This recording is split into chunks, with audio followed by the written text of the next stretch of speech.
And welcome everyone to this upcoming matchup between the Amherst Vikings and the Parkview Panthers. This JV matchup, myself, Connor, joined along by Ethan. Ethan, you've been here to cover this matchup today for JV. It's been an entertaining one for you, I'm sure. Yes, it has been quite the matchups. Yesterday, Hannah Nodding in her matchup for Parkview, she was phenomenal on the blocking end. And already opening up the scoring for the Panthers. Riley Dixon off the backboard and in. A quick 2-0 lead for the Panthers. A mid-range jumper off the steal and a quick 4-0 run opening up is May West. And you see the full court press already early from the Panthers. And that's going to be something that this coaching staff for the Vikings has to get ready for. Yeah, Parkview putting on great pressure early. Good inbound pass inside to West. Does get fouled inside. Mosher will pick it up for the Vikings.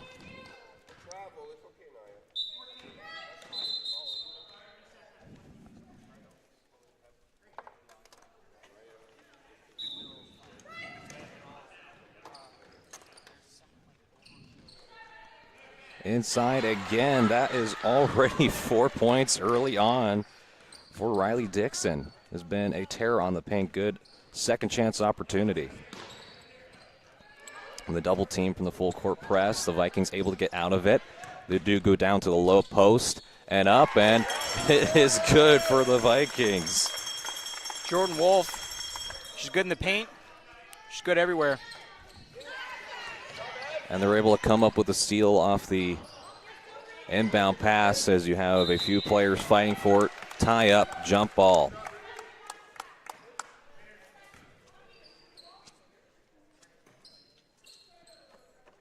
Nodding going to take it behind the net now. Inbound pass stolen and picked off away for Cooksley. Does get fouled. Driving up will go to the free throw line. Knowles with the foul.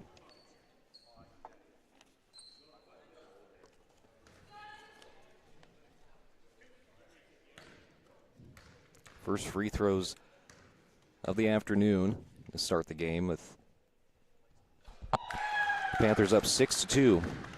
Beautiful shot there.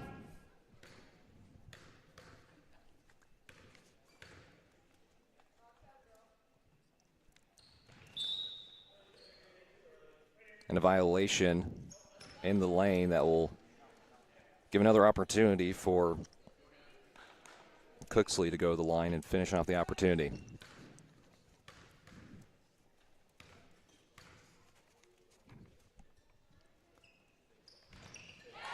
And gets them both. You can see Cooksley, after she let it go from the free throw line, wasn't sure if it was going to go in, but goes perfect on the day. Again, the Panthers still bringing a lot of pressure. We'll see how the Vikings are able to attack through it. We do have the numbers on the opposite end. The layup just a little offline. And the Vikings still come up with it. There's a shot attempt from the mid-range. Cannot get that to go. And finally, the Panthers, after all those opportunities, get the rebound. Here's a drive by West. West is again Dixon right there to clean up the mess. Dixon already with 6 points. Great job by West to really push to the rim there.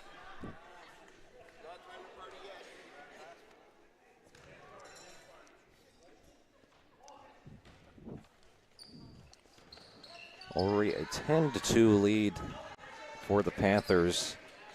As you can see here, the Vikings have had a little bit of difficulty with the full court press, but they will have opportunities because if they're able to transition in offense, they'll give them a good opportunity to try and get some 2-on-1s on offense where they can capitalize.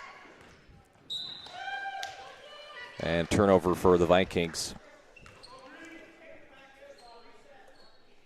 Only points coming in from Jordan Wolf as they need to pick it up the pace a little bit.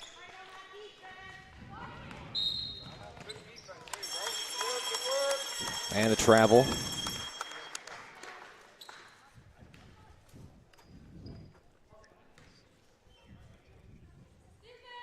See what Chamberlain can do here. Mosher trying to throw up a shot. Check that. Chamberlain tried to throw up the shot.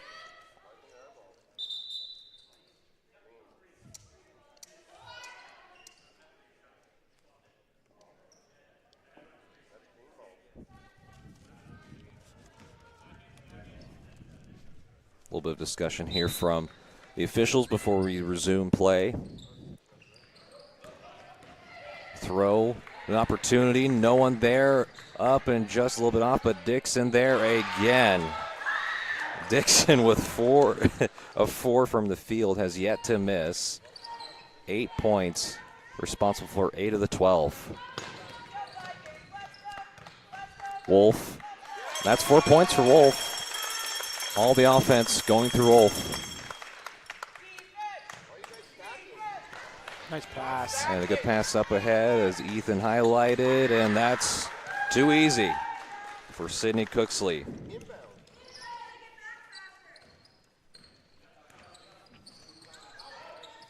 Bushing yesterday, she was very strong pushing up that right side of the court. See if she goes back to that soon. Well, they've had some advantage here, Ethan, too. You see with Wolf, they've been able to get inside the low post, and that has been working. All of their points have been coming inside the paint. She opened up the lane completely there for Knowles. And there's West. And again, Dixon getting swarmed by defenders. Unselfish play to mill it with a few.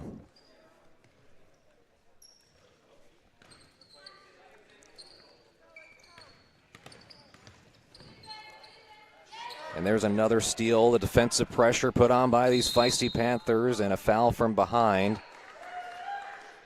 As Cooksley already with a few points will go to the line for a few more.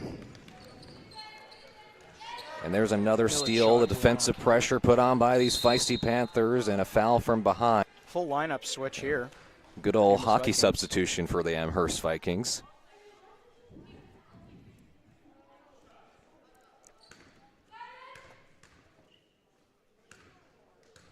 Eva Crocker coming in along with Anna Carter, Madison Chisholm.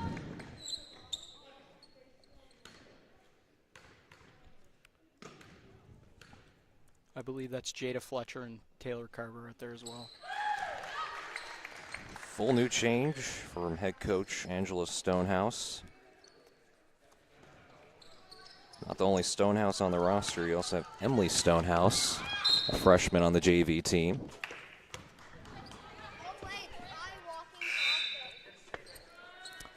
So far, Panthers with a 11-point lead over the visiting Vikings in this JV tournament. All of them right now trying to win a junior varsity basketball championship. We do have the bronze medal game at 2 o'clock p.m. shortly after this one. Then the championship at 4. And here we go, a steal. Allen can go coast to coast. Just a little off for Allen. And the Vikings picking up the pace. Crocker leading the charge. Carver looking inside. And a foul before the shot was even attempted.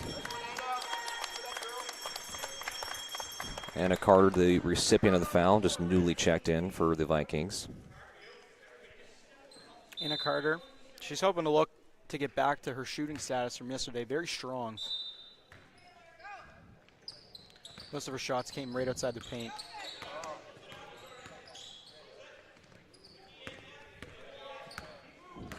Carver to Fletcher.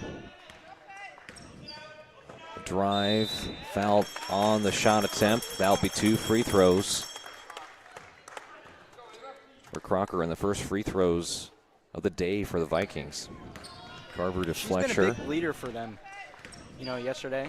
Drive, foul on the shot attempt. That'll be 2 free. When she was on.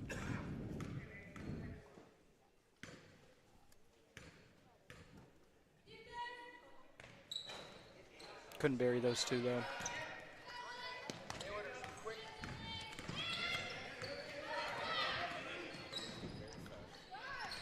Allen, the one thing noticing too from the Panthers is they have a ton of speed in the offense, and that turnover doesn't help. But what they've been able to do very well as their defense turning to offense, being able to run the floor very well, and that's a mindset from this team that you could see early on, and really good coaching from Mike Allen along with assistant coach Andrew Dixon to push that mentality. That's all where it starts from his coaching, is never letting up on the pace.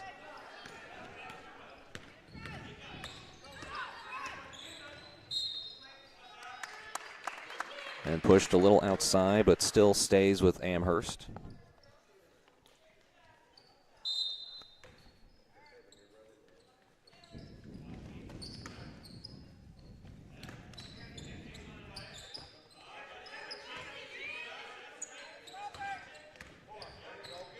Mid-range jumper, good look. Get another crack at it, just a little bit short for Taylor Carver. Obviously a little frustrated, but you got to keep on shooting when you get those opportunities. They're going to go in.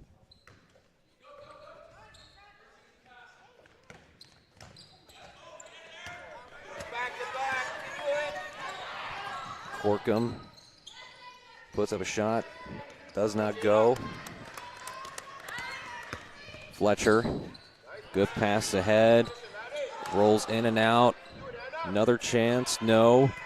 Great chance for Chisholm there. She got the rebound. Those are looks that you want if you're Amherst. It's there for them. They have size inside the post where they can use it for their advantage. I think the one way to slow down is Allen will get fouled and go to the line for two. If you're talking about early developments for Amherst, what you can't say is their post presence there for them. They have shots to get up inside the paint. Size inside the post where they can use it for their advantage. I think the one way to slow down is Allen will.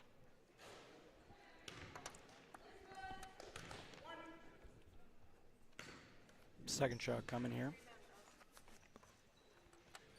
The rebound!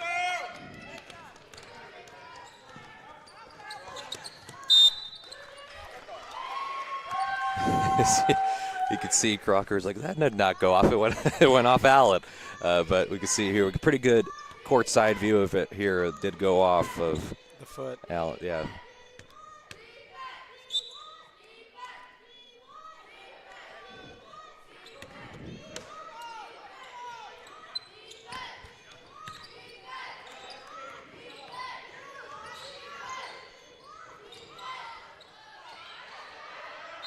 Here's a chance, no, for Sarah Abishar.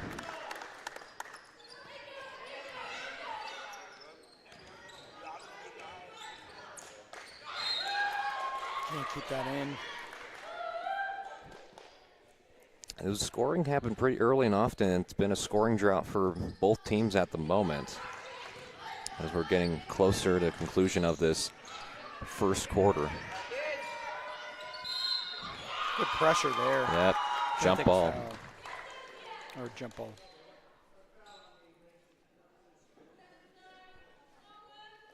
I think that might have been a foul, actually. You might have been right on that one, Ethan.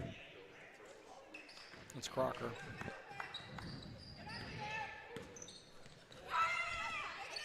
Crocker down into Chisholm. Chisholm just a little offline.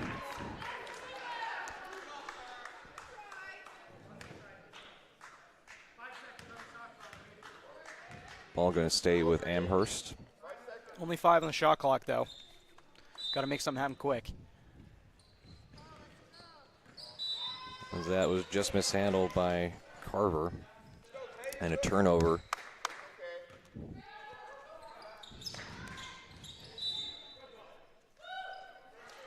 And this is what you want if you're the Vikings, slowing down the transition offense for the Panthers, as they've been very good running the court, but if you can slow them down ever so much, it can make life a little bit more difficult.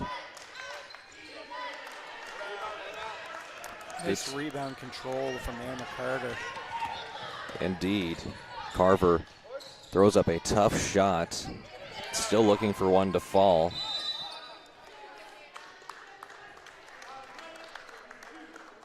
Good effort from Fletcher.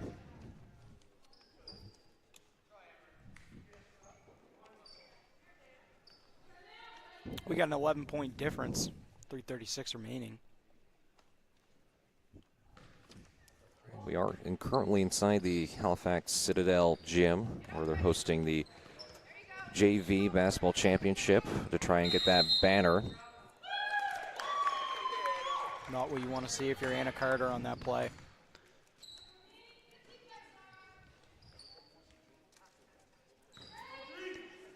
Both teams have been a long day of basketball for them the last few days, and their final day tonight. Pickpocket stolen away by Crocker. Crocker takes it, no. Rebounded, corralled.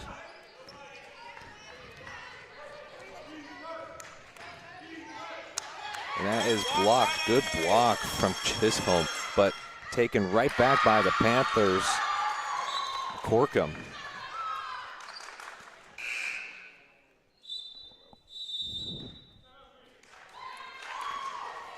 And it looks like a timeout taken on the floor. And with a timeout taken here, we'll take this timeout as well. Again, you have the Panthers up 19-6 over the Amherst Vikings. This broadcast is produced by Maritime Athletic Profiles. We'll be back with more coverage in just a moment here, folks.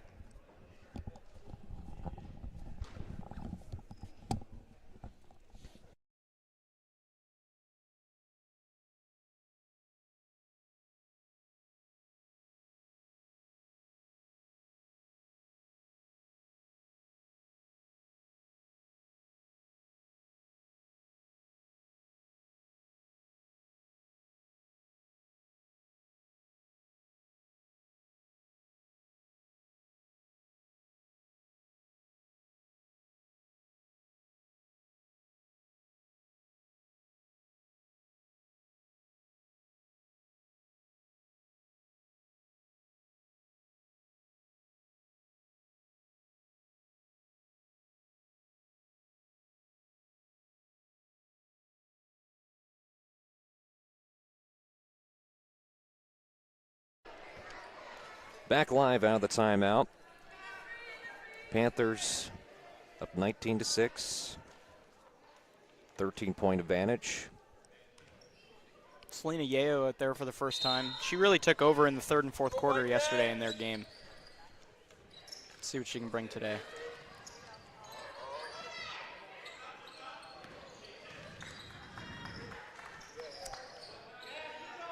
Yeo trying to come up with a steal. Good effort. Hustling on the floor. And unfortunately, just out of bounds for Crocker.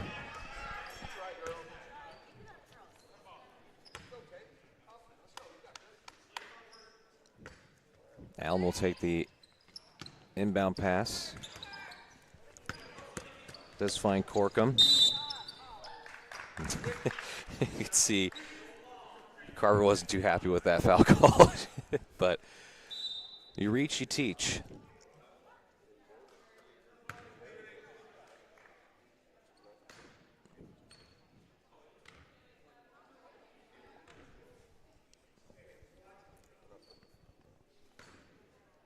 Asia Corkum.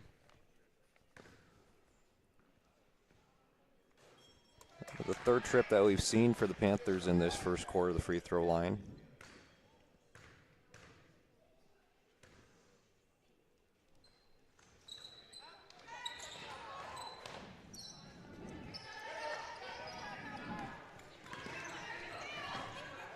And that's ripped away and taken back, and the good fight and hustle for Amherst to get back their own turnover.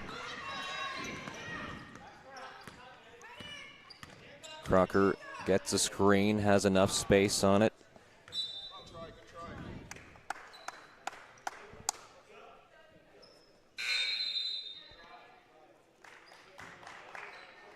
Get some changes in here, Parkview. Lila Cole into the game. Autumn Zink going to take the ball now. She's just coming in as well.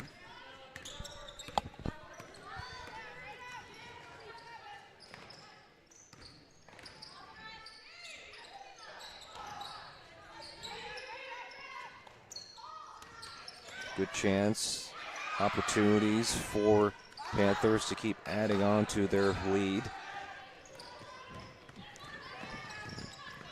Did have Crocker up ahead for a moment before the defense was able to be set for the Panthers. Pass inside, no one there to be able to stop it. Points for Taylor Brown.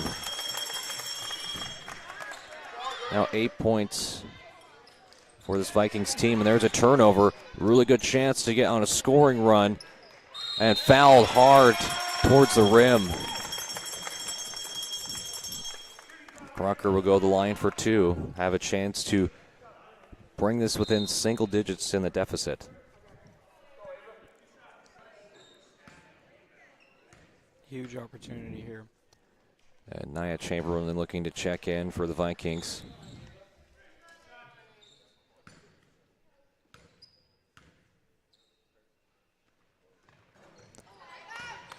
Misses it, but gets her rebound off the miss and swatted away. And Chamberlain coming in for Crocker.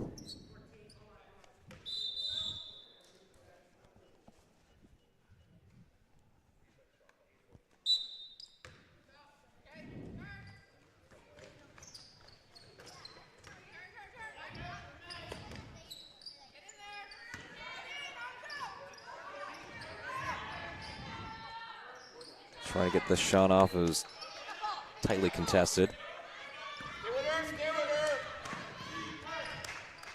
Approaching a minute left in this first quarter. Bad beat for Yeo right there. Couldn't get the pass where she wanted it. Yeah, Yeo has been impressive from what we've been able to see defensively. Always getting in, playing really good on-ball, one-on-one pressure with whoever she's targeted with keying on. Always trying to go for the loose ball. Good mentality. Knocked it out right there. Good job by Anna Carter to get on top of that. Yeah, Barnett was fighting for it along with Carter.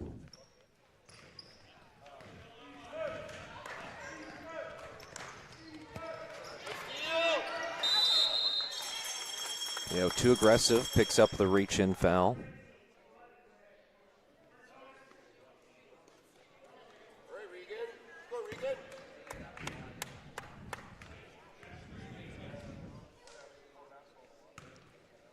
Too many fouls committed by the Panthers. They're in the bonus.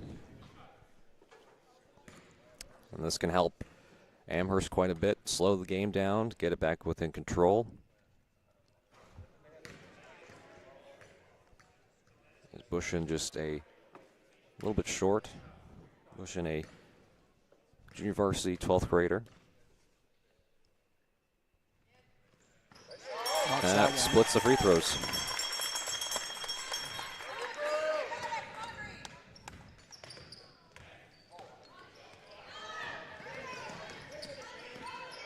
Zink into the game.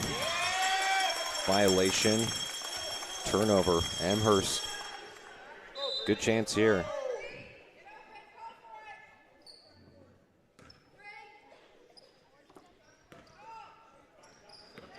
Brown gets it into Chamberlain. Chamberlain up, no.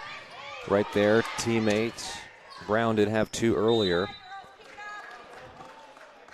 And point the opposite way for the Panthers.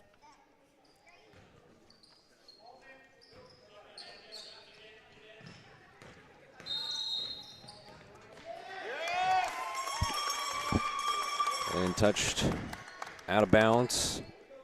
The Vikings will have it. Taylor Brown.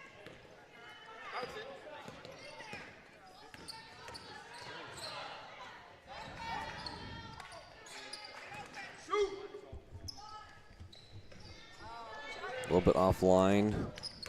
13 seconds left in the game. Parkview Panthers will have a chance to take the last shot. Who will get it? That is a tough screen from Yeo. Wow. And before the shot taken up, 2 seconds, 1 second. And that wraps up this first quarter. It's been Parkview Panthers up by 10, but Amherst been able to slow the game a little bit down the stretch. But before we end it, Ethan, when we kick it over here, just what are some things that you've noticed from both of these teams as we conclude this first quarter with still 3 more quarters left to go? Well, it's clear from the start of the quarter, it was certainly the Riley Dixon story. I mean, she absolutely dominated under the paint. Also getting a nice assist as well after she got all of her points. Hannah Notting was also very strong on the defensive end. But I'd have to say, if I'd have to give them a defensive MVP, it would have to be Selena Yayo. I mean, she is just throwing the body out there like it's a football game. One thing I'll say about Amherst is I feel like while Taylor Carver, Regan Bush, and Anna Crocker have had a lot of possession, they're just not getting the shots or even the angles that they're looking for. One thing for them is I really think they should put Jordan Wolf back out there because she was pretty dominant in the paint. And just from watching yesterday, I know she can also shoot threes. So to be able to have that size, shoot threes, and dominate the paint, that's skill you want out on the court 24/7 if you can. So no, indeed, Ethan. We talked about it for Amherst. What they have to do is because what you can tell early on from Parkview, they like to run. They like to track the floor, go at full speed. That's what has made them successful. But when the game has slowed down, you could see that they got into foul trouble early on Parkview that has given Amherst opportunities to shoot free throws. So if they're able to slow down the game a little bit more and make some of those opportunities, they had a few open layup opportunities they probably like back. But again, only a 10-point game for the Panthers. There have been a lot of turnovers from both sides, but this game still has a lot more left to go, and we'll see what adjustments are made by both coaching staffs as we have start this second quarter.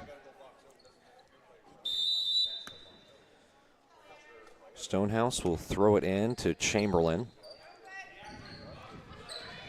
Wolf, Notting, and Dixon all back out on their mat. Hannah Notting going to get it behind the net.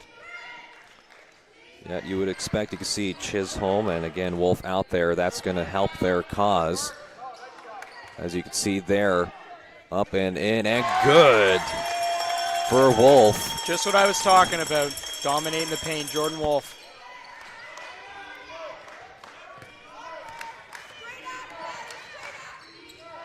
Chance just wide, no, and Wolf almost had a chance to come up with a rebound. Allen has another chance at it. Patience just short, but again, who else? Riley but Dixon.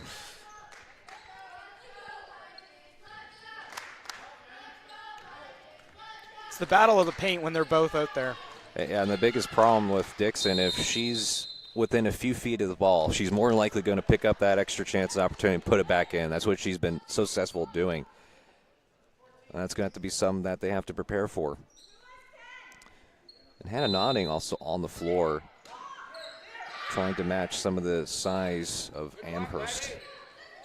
Yeah, yesterday I would say she had over 10 blocks. Like, she was unbelievable in the defensive zone, getting lots of rebounds as well. But it looks like today it's just been all Dixon, getting her first miss right there. And Chisholm gets the rebound, but she had a block before that, prevented from Parkview to get a couple more points. Still down by 10 as you said Stonehouse crashing on the floor.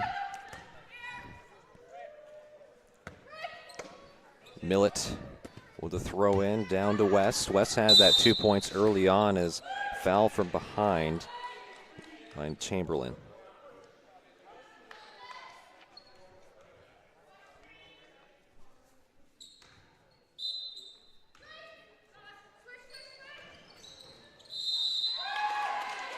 And there's Dixon, already in double figures in points, and will go to the free throw line to add more to her total. Powell came in on Chisholm there. Looking to make it an 11-point lead here. Won't get it, but she'll have another chance to.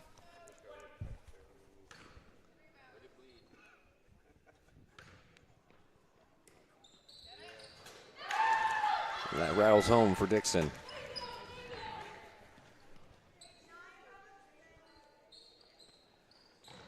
Unbelievably, Dixon has 11 points and is literally responsible for half of the Panthers' points.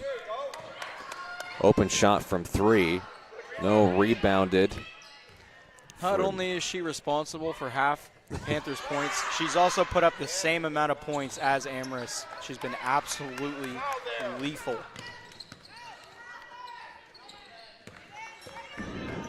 Good pass downside. Wolf does get fouled from behind by Millett.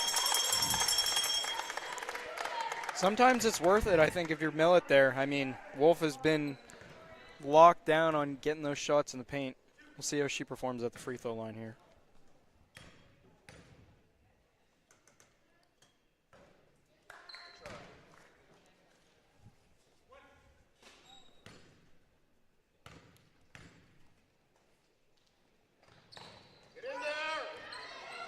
And Dixon, of course, with a rebound.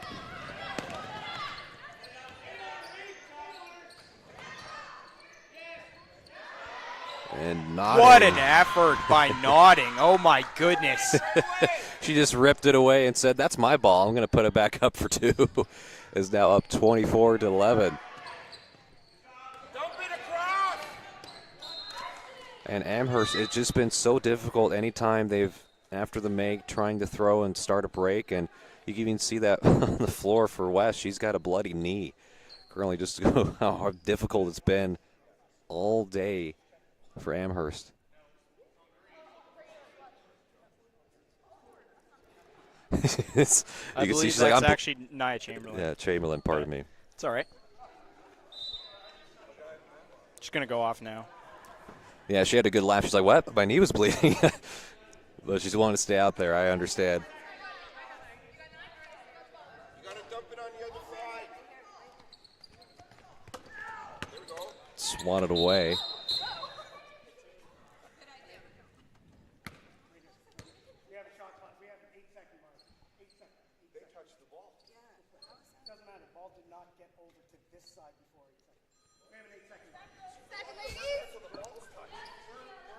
So 8 seconds on the shot clock.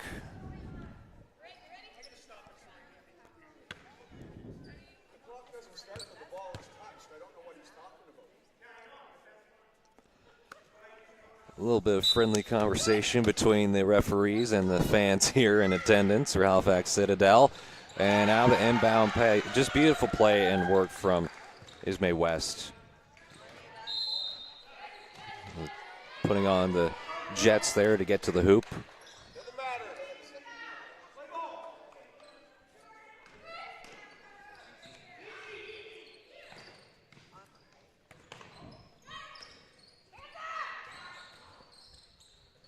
And that almost went home for Notting, who's had the highlight play earlier that Ethan was talking about moments ago. Starting to get some minutes here to match the lineup for the Vikings. And there's a foul as Dixon a little bit unhappy with herself committing the foul. And Wolf will go to the free throw line again. Looking to redeem herself. Missed the first 2 shots.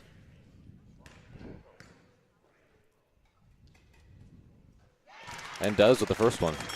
Beautiful one at that.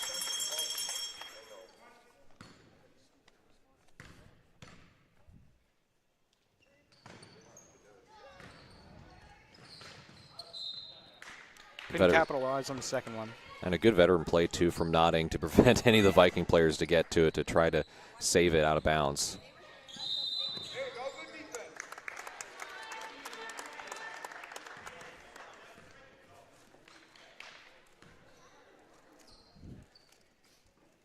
Vikings down by 12.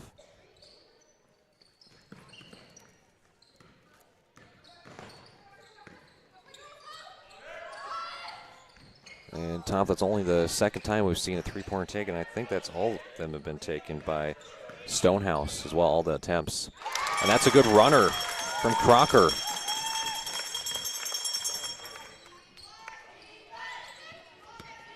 Lead only for 10 for the Panthers. Dixon trying to go against Wolf. Great job on defense by Wolf. A foul inside that goes against Notting.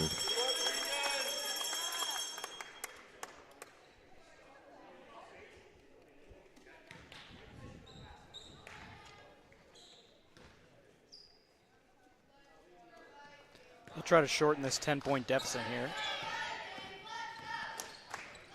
Be critical to try to get it with a basket here.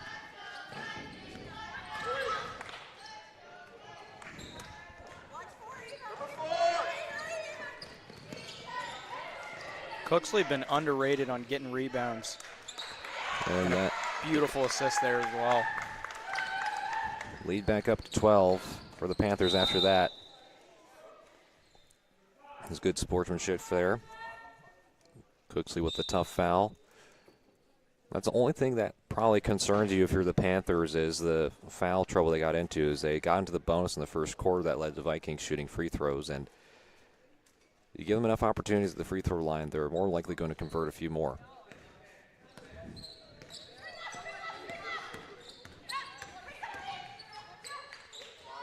Stonehouse try to shoot it.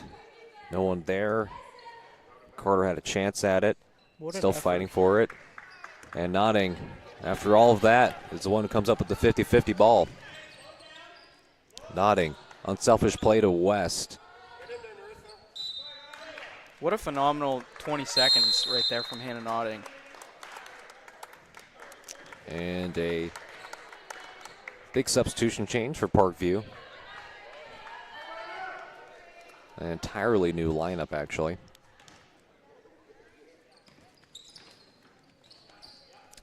Got Corkum, Allen, Abasher.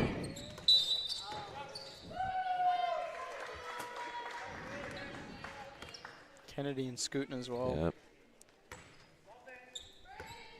Just goes to show how much depth this Parkview Panthers JV team has. Being able to be comfortable with doing a completely new change at the lineup.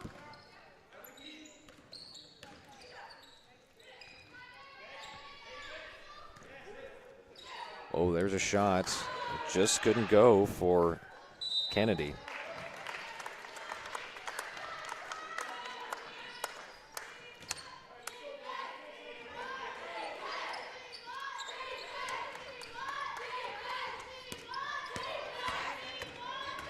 Crocker does get fouled. I can tell you, these Amherst Vikings, they've hit the deck pretty hard today. There's a few times where they've been fighting and clawing their way, but grit and toughness, and still only a 12-point lead for the Panthers. And if they just were able to get a couple of shots to fall, this could change the momentum drastically. The game's still hanging very much in the balance. They're going to step to the line. I believe it was bonus already. And that's what we were talking about too, Ethan. The concern if you're the Panthers, if you're giving opportunities for the Vikings to capitalize from the free throw line. Haven't been as efficient as they probably would like, but again, you put them at the line enough times, they're going to make them. Can't make either of those ones.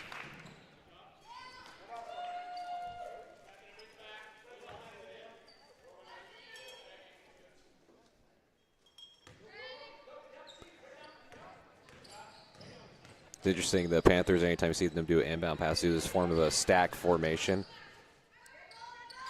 Kind of reminds me a little bit when you watch soccer and you see the free kick formations.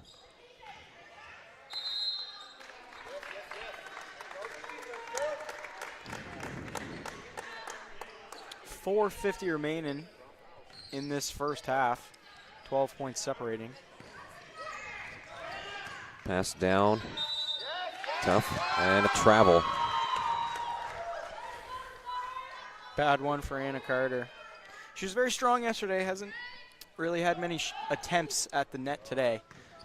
Hopefully she can get some more shots off. And there was almost stolen away. Had the right idea for Carver.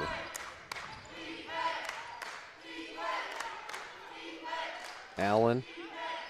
No.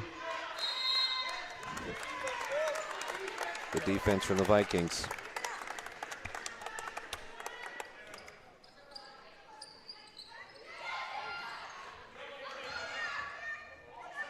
They got tipped. And there is a wide open man right in front. There, a good pass up ahead and finish.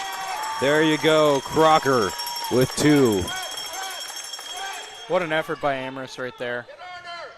And there you see, Ethan, the problem with doing a full court press. If you have the Vikings that are running on the opposite side, it gives you a chance to have the numbers. And a turnover for Parkview. Give Amherst a chance. Try to make it less than a two-digit deficit. Maybe get a 3 here.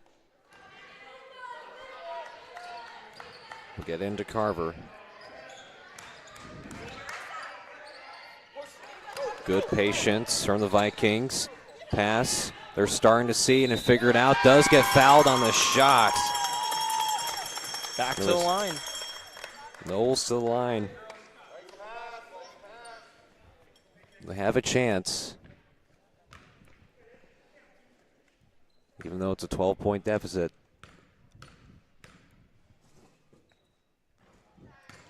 I think they've recently, you see the last few possessions for Amherst, they have figured out how to penetrate this full court press, and the biggest thing if your coach is to tell them to stay patient as they get the free throw split is when you see all these help side defenders and the double team comes, you have to stay patient and calm. As that pass was far out ahead, Allen almost could have been picked off. The hands, pass up ahead. Crocker running the floor, goes up with it, and almost gets it to go home. A little bit of contact. Allen trying to run with it. Crocker trying to go back, puts her hands up. That's enough defensive pressure. Back up, and Abishar with a finish off the backboard and in. Great job by her there. She got the ball down there off that pass. Give her all the credit. Goes down, puts in the bucket.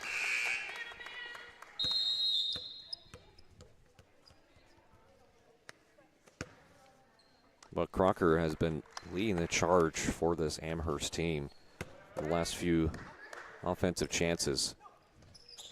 Kennedy out, and there's Selena Yeo back in.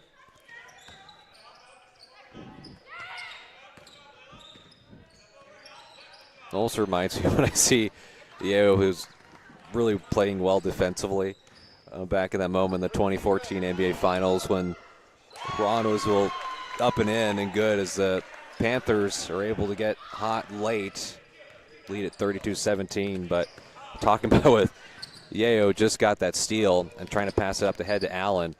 Just kind of gives you that Kawhi Leonard vibe defensively. Anytime she comes out, you're just like, dang, she's out on the floor again.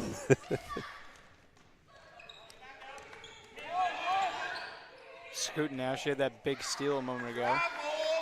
And Abishar, she is really starting to figure it out here in the second quarter for Parkview and did not start the game. There's a steal. Euro step. No way. You've got to be kidding out of your mind.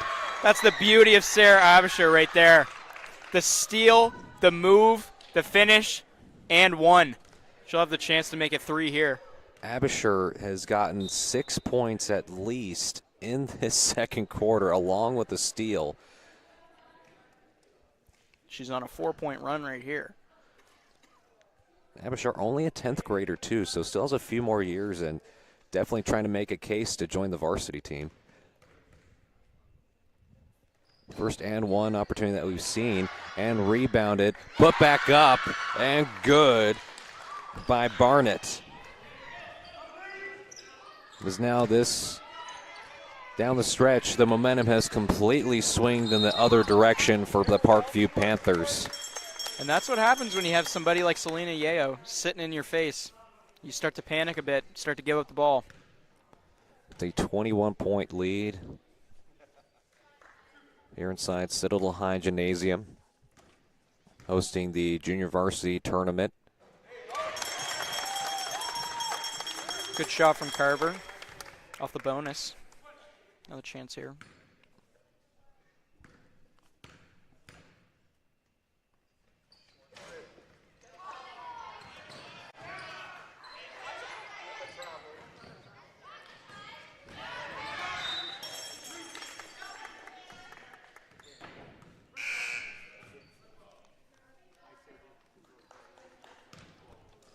Approaching 2 minutes left in the second quarter, end of this first half. Parkview was able to turn it on here late, as thought Amherst, as they were starting to figure out how to play against this defense that has been set by Parkview. And unfortunately for Parkview, they've gotten a lot of contributions off the bench, most notably Abishar.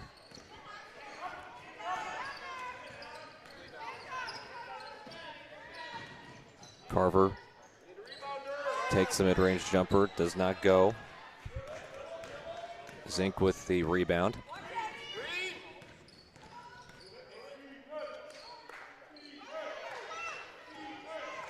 Yeah, I thought about it, taking the shot from a few feet behind the line. Abishar, heat check. Great job there to keep it in. And Chamberlain got to come back in and gets fouled hard by Zink. Can't be good for that knee. There goes the Band-Aid flying off.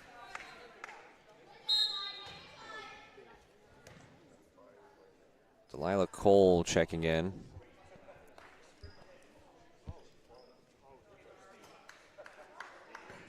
Or Zara Abisher.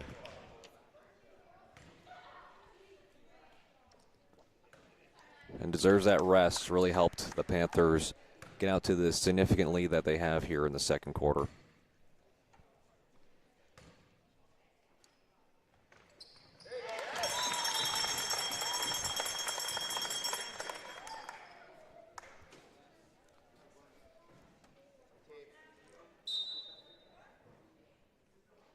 It looks like they're going to have to replace the bandage for Chamberlain, as we'll have to make a quick substitution for Stonehouse to come back in.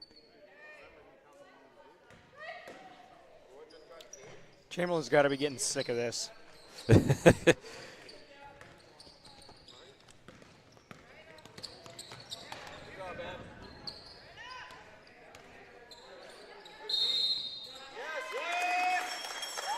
a turnover. Autumn Zink takes the travel. 1 minute remaining in this half.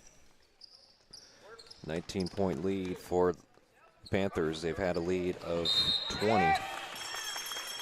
The largest was 21. Currently just doubling them at the moment.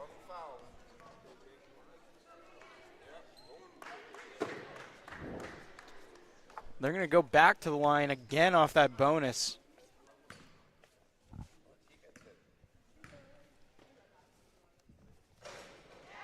And that goes in for Carver. Carver, just a freshman, playing significant minutes for the Vikings. Splits the free throws, able to poke it back out, just rolls out. But good effort from Bushin.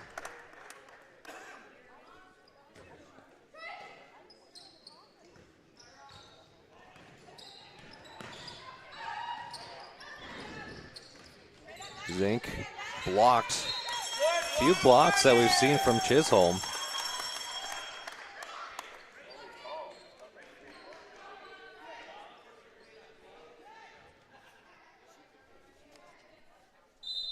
Cynthia Millett takes it now.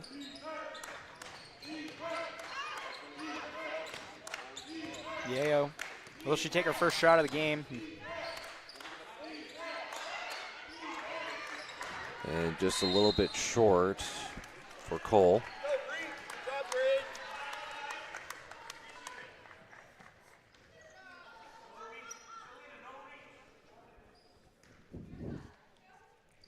Here's some of the coaching staff saying, do not reach.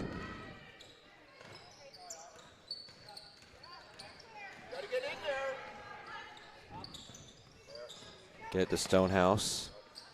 And stolen, ripped away by Millett.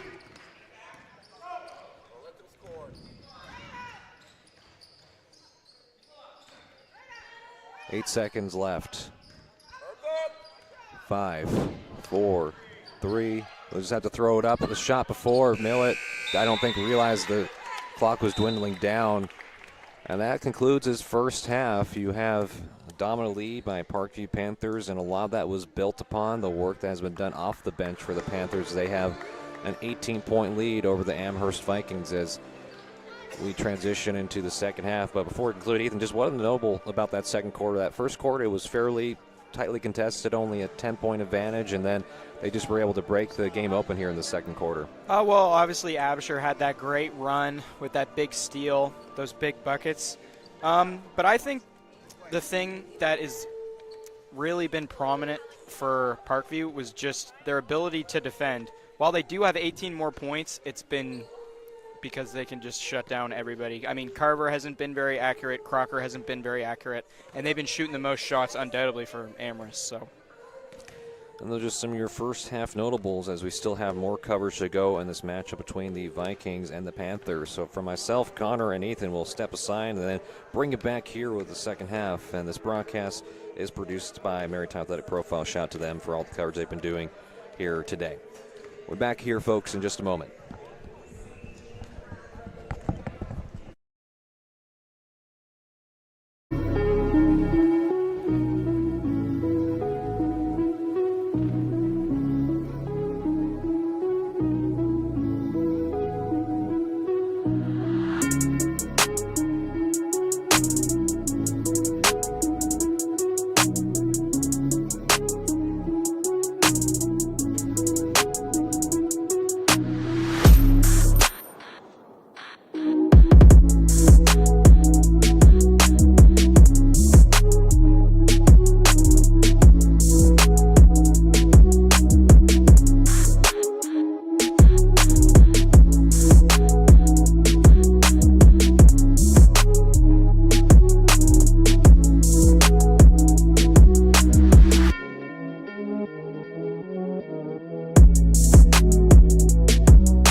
And welcome back here, folks, to the second half of this matchup between the Parkview Panthers and the Amherst Vikings. You have the Parkview Panthers up 38-20, up by 18. That's 2 is good for Amherst. Haven't seen that too much from Chisholm. But when we talk about some of those first half developments, a lot of that has been because of what Parkview has been able to do in their transition / half court offense. They've been very good at running the floor, and it's caused a lot of problems for the Vikings to defensively be able to match up and have a really good half-court defense. But Vikings have had moments where you'll see, again, Parkview does a lot of full-court pressure. They bring them up full-court press, and you saw the Vikings start to see what they could do to try to play against them as Notting misses it, and then a foul, but nope, travel turnover. As we were finishing the thoughts, just Amherst started to get an idea of how to play against this defense, but they're going to need to start getting some shots here early and often to try and cut into this lead.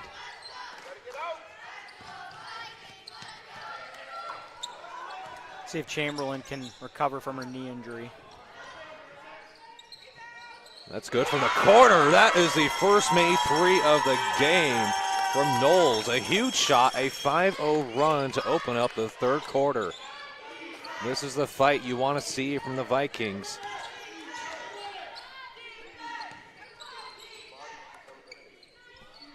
I think a big thing to see this quarter and even the rest of this game, we'll see how well that Chisholm can cover people like Notting and Dixon. I mean, they've been dominant in the rim, but haven't been able to get anything going so far. And Millett with a turnover, that's big. Again, they had a 21-point lead for Parkview in the second quarter, and Millett, after that turnover, makes it up with a steal. Coast to coast, no. Rebounded by Chisholm, who got the first 2 points of the third quarter. Pass up ahead. Beautiful. For Chamberlain. That is just out. Unfortunate bounce for Chamberlain there. Heck of a pass from Crocker. That's an underrated part. We're talking about Crocker. She has had opportunities to score, but on top of that, she has really paced this offense by trying to get her teammates involved.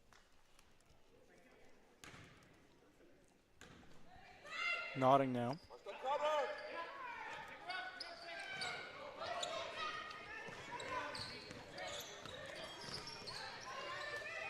Pass down, good entry pass, but Notting get fouled.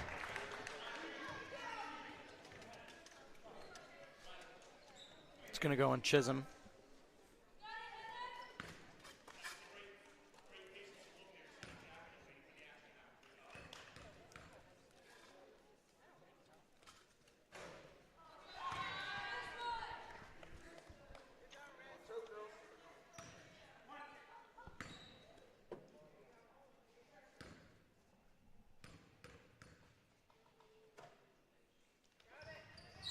And just short for Notting.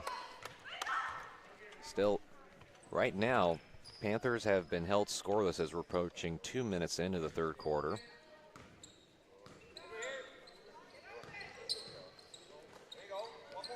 Crocker trying to get to Chisholm. Almost lost it out of bounds. Parkview has it.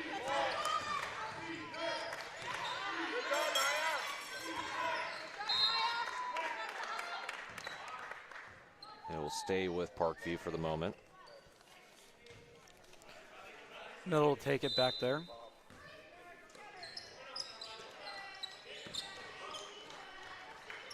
Shot from mid-range, cannot go. For Cooksley.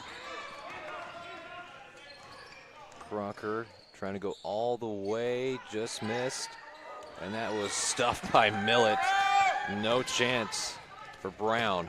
Nice pass from Notting there. Good Beautiful finish. work. And the first points for Parkview. Look at that 15-point lead right back.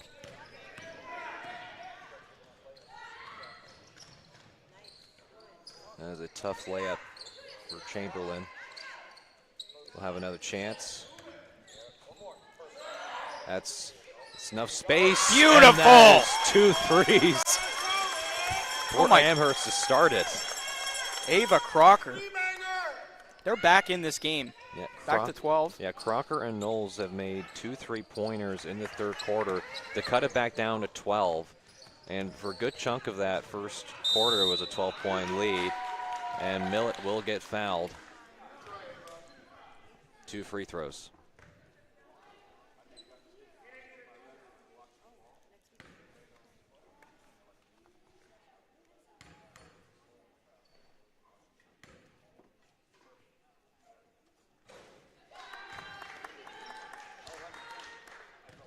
Can't get in the first one. She'll have another attempt here. 8-2 run currently for Amherst.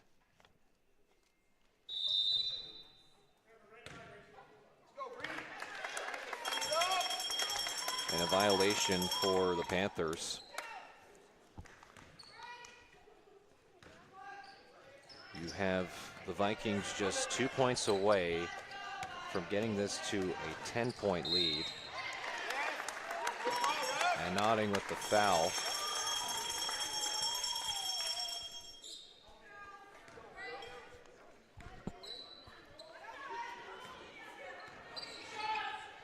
Another three. Crocker 2 open. Her teammate was right there for it, but could not go for Brown.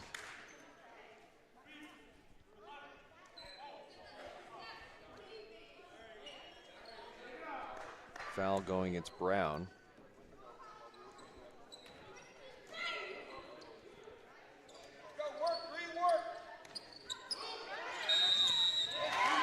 And a violation.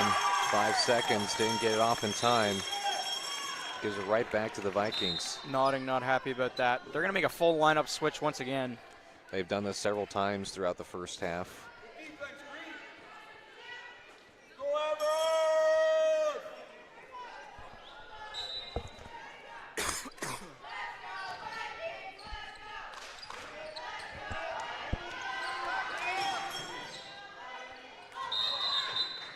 Trying to find Knowles. Whistle call.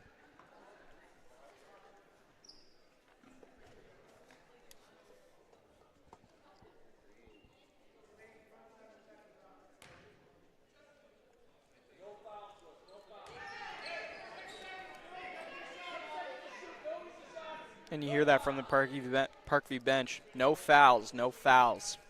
They know what was hurting them in the last quarter. Can't let them get to the bonus. And gotten the bonus twice in the first and second quarter. Chamberlain has a chance to make up. The shot clock buzzer. Good. Chamberlain. We're back to a 10-point game. And it's been a 10-2 run and a steal from this Vikings defense.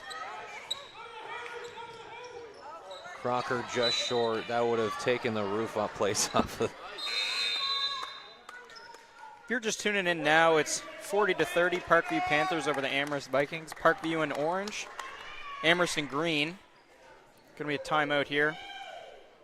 We're also going to take a little break ourselves.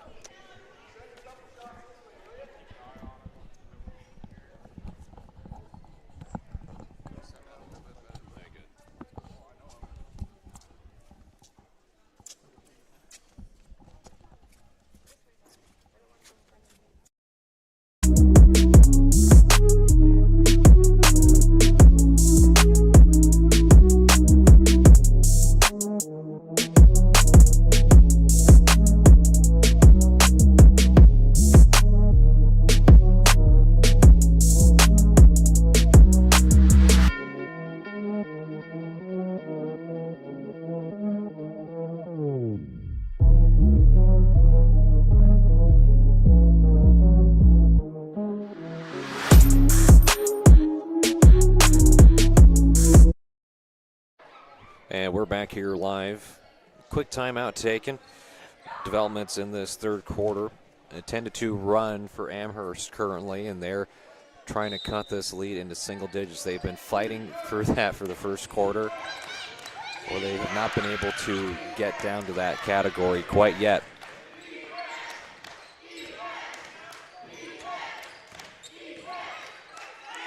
And stolen away by Knowles, who does have a 3 made in this quarter. They go up ahead to Chamberlain. Did get 2 in here this quarter as well. Allen.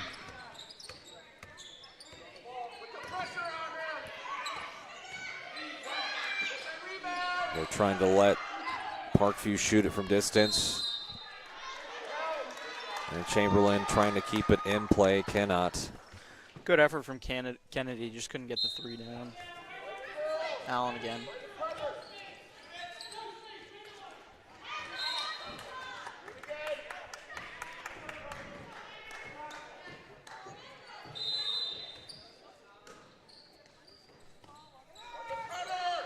Good pass on the cut. And foul from behind. Amherst picks it up. Scooting going to the line.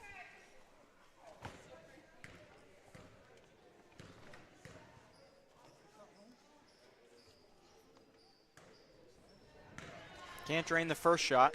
She'll have another attempt here.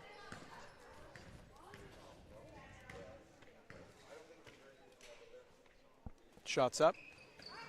It's off the backboard. Untraditional free throw make, but it still works for Scooten. It's actually the 3rd point made in this quarter for Parkview. Been pretty lackluster for them in this first 4:30. Carter coming in for Chisholm. Said it once, I've said it twice, I'll say it again. We'll see what Anna Carter can do in this second half. She didn't have a strong first half in the last game. She did break out in the second. We'll see what she can do. Heads up play from Crocker to throw it off Allen.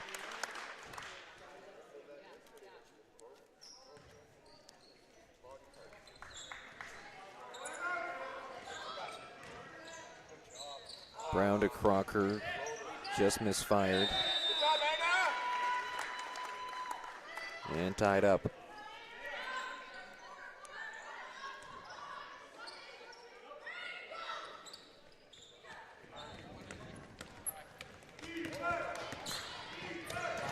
And Chamberlain with the steal. It could not be handled by Corkum. Chamberlain. Rebounded by Crocker. One thing about Chamberlain, to give her credit, she never stops trying. She always is moving her feet, trying to put a shot up, dribble passes a defender.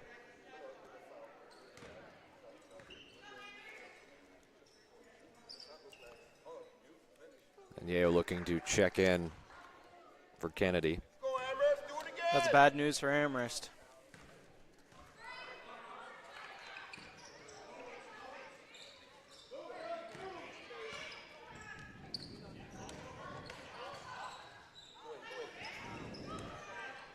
Yayo takes the rebound.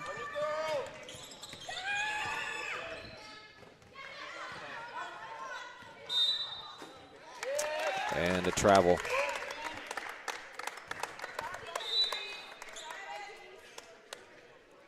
Carver checking in for Brown.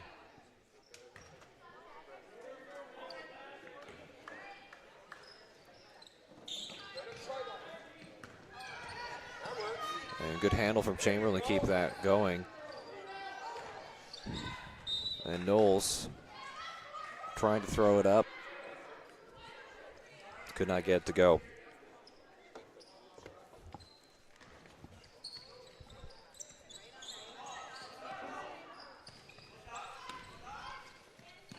See if Abisher can get back to her second quarter self. And Chamberlain again, the effort, trying to turn to points. And here is a full substitution change for Parkview.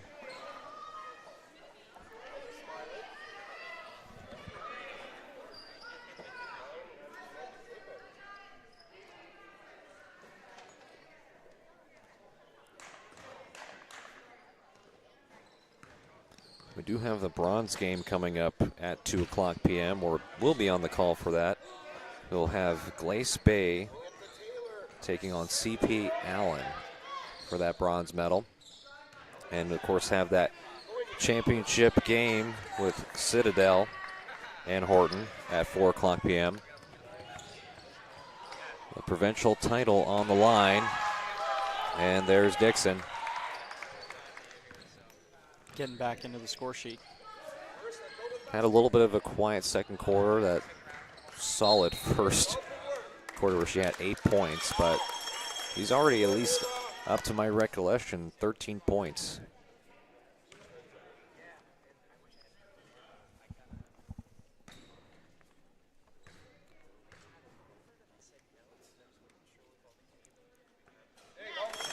That's good for Crocker.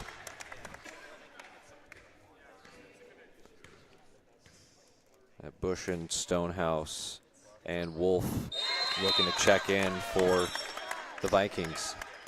Good shooting there.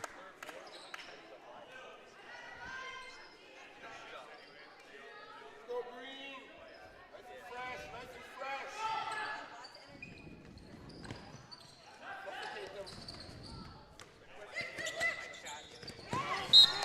Good pressure by Stonehouse.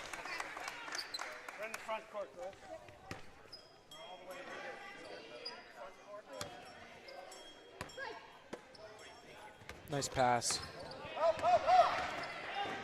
All the way, but foul on the layup try for Ismay West.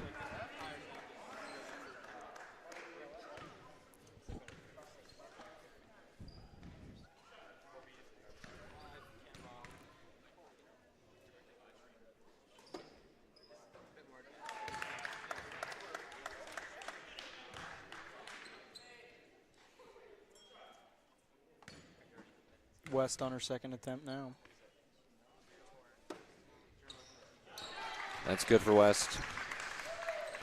Lead back up to 13.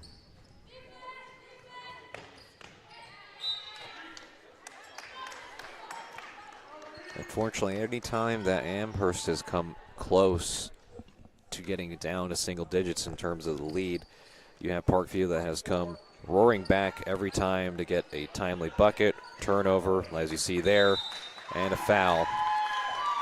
Is Cooksley. Story of the Vikings afternoon.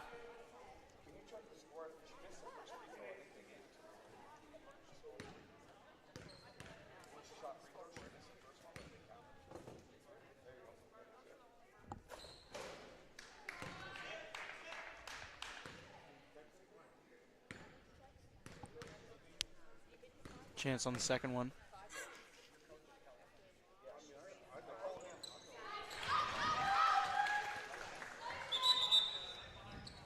That's a 14-point game now.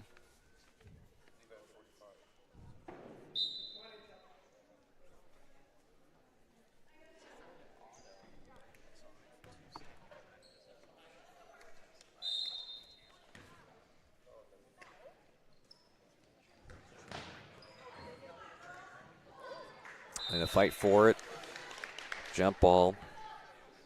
Pace is slowing down quite a bit towards the conclusion of this third quarter, and we still have another quarter to go between these two teams. Parkview has not made it close for the most part. When it has got maybe slightly stressful for the Panthers, they've been able to find ways, and Vikings still keep on finding ways to fight. Bushin with a layup. And a timeout taken here, and with that timeout taken, we'll take a timeout here as well. You still have Parkview leading 46-34 here inside the Hacksville Citadel Gymnasium. We'll be back with more coverage in just a moment.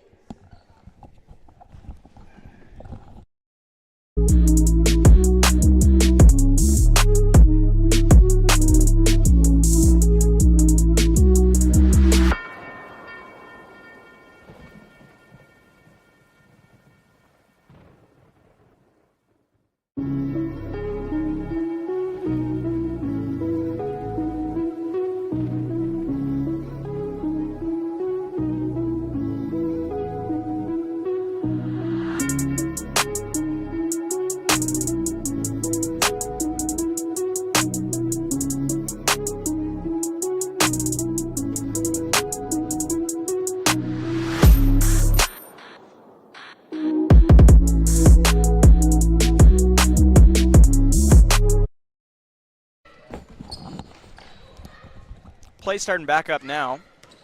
As we're back here again after the timeout. Dixon, too much.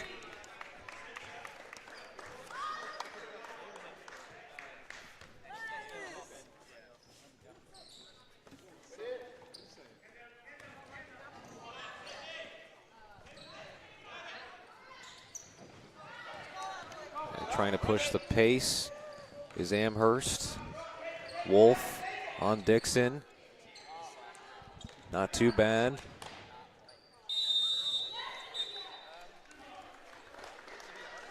Stonehouse and Millett fighting for it. Both checked on each other, see if they're okay. All good as we're about to restart here on the inbound pass.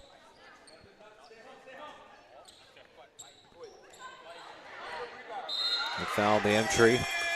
Wolf will go to the line. Two more. I've seen her gone at least 2 more times before. This will be her 3rd or 4th.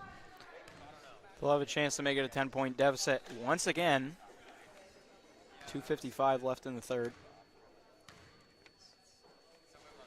I mean, they opened up the third quarter with a 10-2 run where they were looking, they were only a basket away from not making this double-digit deficit. And Parkview, again, they just keep finding ways to keep on tallying the points and finding scoring opportunities no matter who it's been. But you have to love that both sides, no matter what. If there's a loose ball on the floor, you guarantee there's going to be green and orange jerseys surrounding. Yeah, both teams certainly not been afraid to use their bodies. Players like Millett and Cooksley certainly been the best on the ground. Nice passing there. Another chance. Extra effort. You see Dixon and Wolf fighting for the rebound.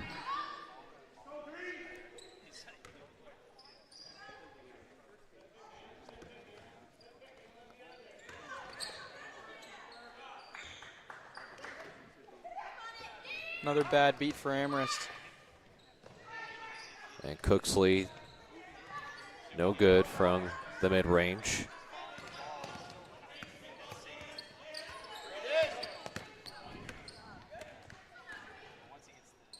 Pass inside to Wolf. Wow! Trying to be tipped and blocked outside. What a play by Hannah Notting.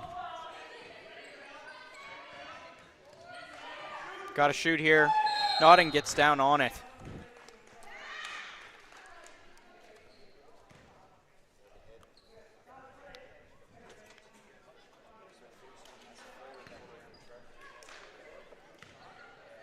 You can see that actually the banner for the provincial championships to the left of us, a little bit outside of frame. Fell down a little bit.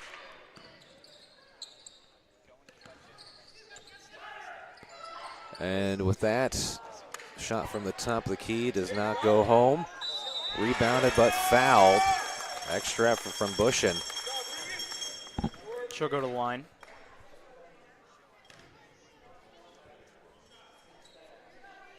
Good attempt from Stonehouse off the three.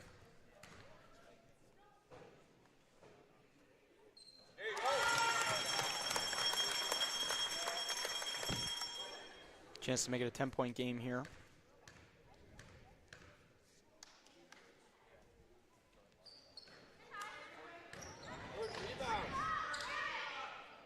Wolf, good look at it. Just missed by Carter.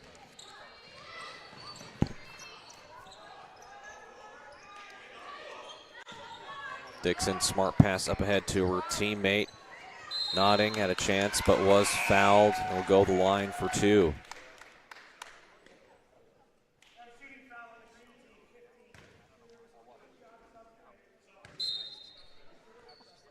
Nodding to the line. Trying to bring the lead back to 13, making both of these.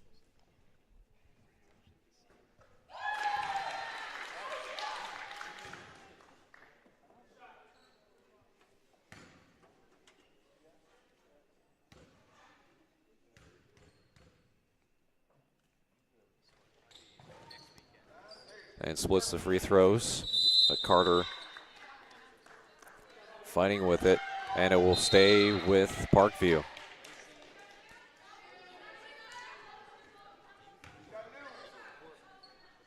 Abasher back into the game. Had that spectacular second quarter. That included 6 points and a steal. Down inside to Dixon, guarded by Wolf. Decides to go back out. Good ball movement from Parkview. And a travel from Abasher.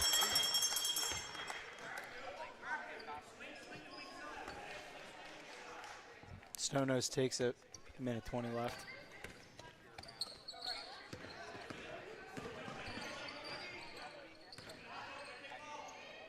It's a jumper from Carter. No, but the extra effort is good for the Vikings. 10-point game again. How many times we said that this broadcast, Ethan? How many? Oh, I mean, at least 10 times, I'd say. 10 for 10. And Abasher off line and off the hand of Stonehouse. And this is where the situations happen where you have Amherst in prime position to go down the court, get a shot that would cut it within single digits, and you have Parkview that usually finds a way to get a basket. We'll see what happens here. Goes off of the head of Dixon there. Couldn't have been comfortable. Stonehouse.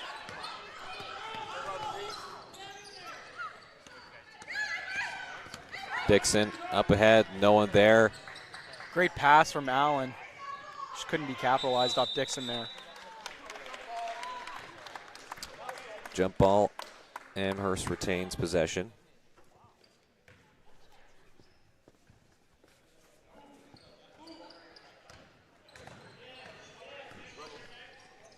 Again, they're bringing all the pressure. That has Carter open. She says, I'm going to take it. Can't bury it, though. And fouled. Wolf. At least the 4th trip to the free throw line for Wolf.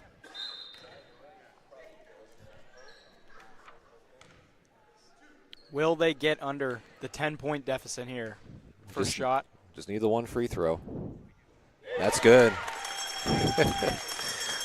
Now only down by 9.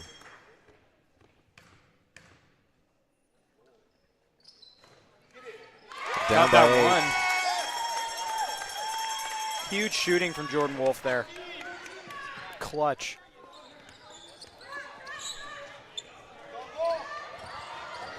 And unfortunately, Scooten wasn't ready for that. And it's a turnover. The clock is still going.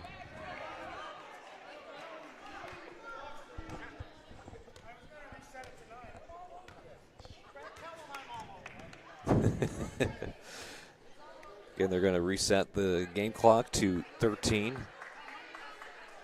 Vikings can hold for the last shot of the third quarter.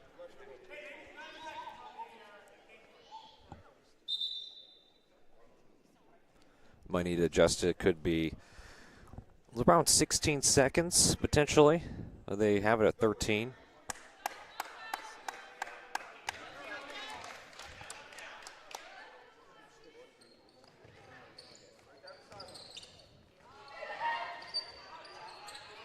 One last chance. 5 seconds left to go.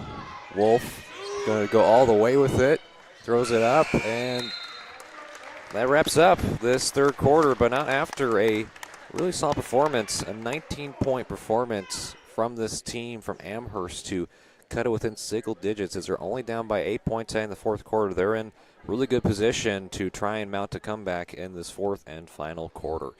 So with that break, we'll take a break as well from inside the Halifax Citadel High School Gymnasium and bring you back with the conclusion of this matchup.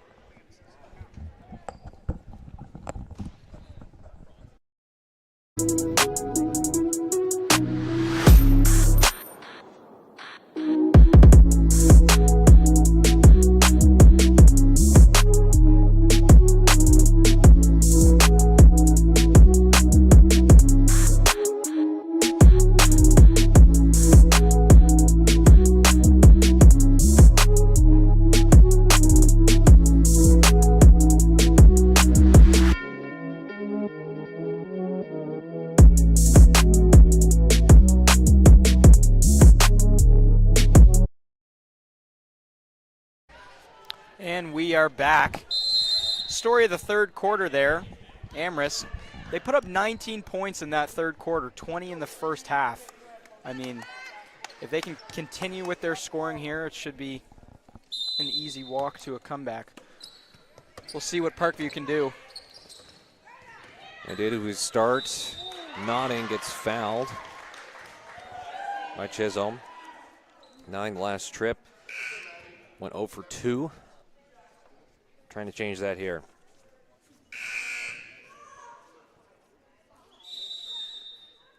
The last time this game was in single digits was back in that first quarter when they first played, and it's always been an uphill battle for the Vikings.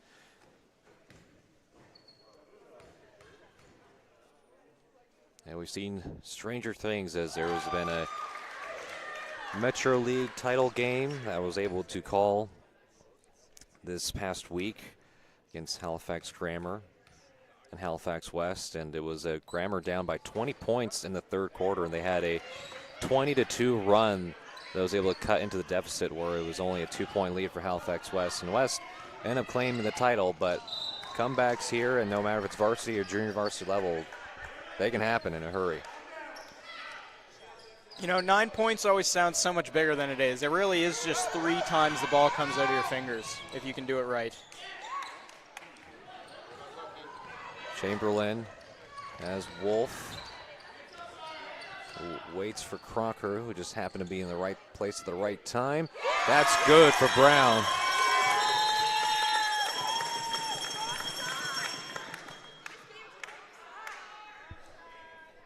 As they gave the points to wrong team, should be a score of 48-41. The score's on the wrong side. As you can see the displeasure from the fans and family. Score's 48-41.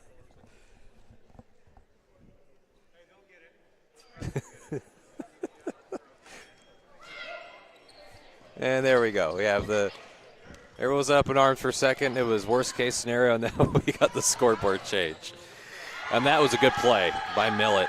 Put it right back to 50. Well, the confidence, too, just to drive right through everybody as Millett tried to go for a steal. She's had active hands the entirety of this game.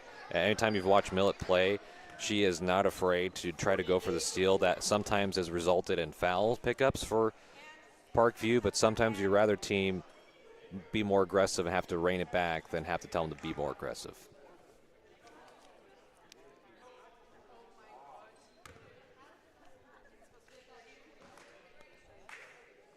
And it should be, I think, 50-41 after that layup for Parkview.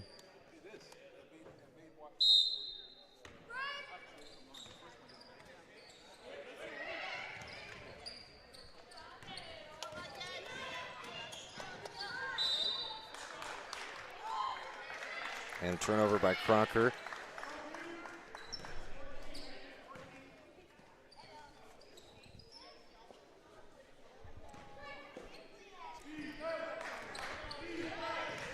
And Allen, tough shot. Nodding. Couldn't bury it. But Abisher, no. Can't get that either. Nodding, fighting with Wolf for it. A little bit of a wrestling match, some WWE action down by the post. Jordan Wolf.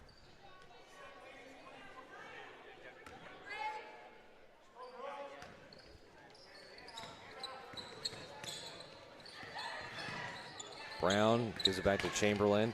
And there's Millett. Talked about her ability to do. Feels Chamberlain a little bit frustrated at the end of that play with the turnover.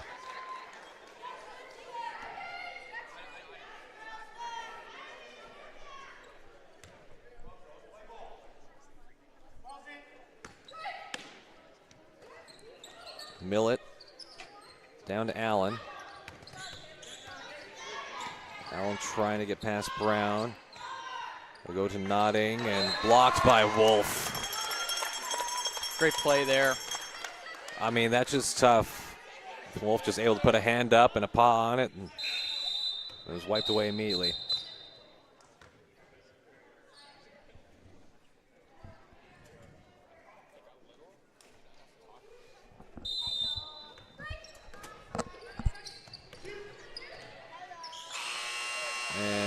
Did not get it off in time. Shot clock violation. It's always fun when you sit courtside too as a commentator, because sometimes you don't, if you're up in the booth, you don't always get to see the interactions between fans, coaches, and refs, but it's always a fun dynamic. Yeah, down here you don't miss a thing. No, you get the full blast of it. As commentators, our job is just to spectate and provide commentary for both sides. You're always taught to be as unbiased as possible as the shot goes, and Brown able to get it. Down only by 8. We haven't even gone 2 minutes through. Crocker open. Undershot. Whistle blown.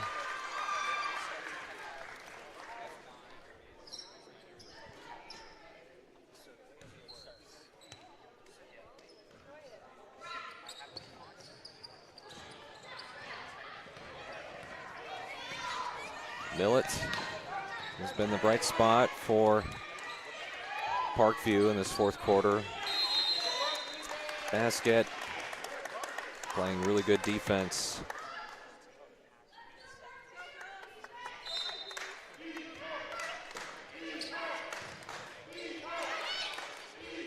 Shot taken just offline, and good follow and make by Abisher.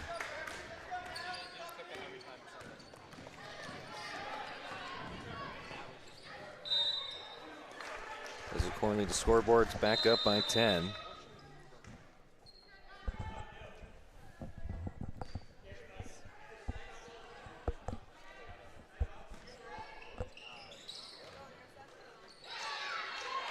Knowles blocked by Nodding. Nodding with the pass up ahead towards her teammate. She's been great in front of the net blocking tonight.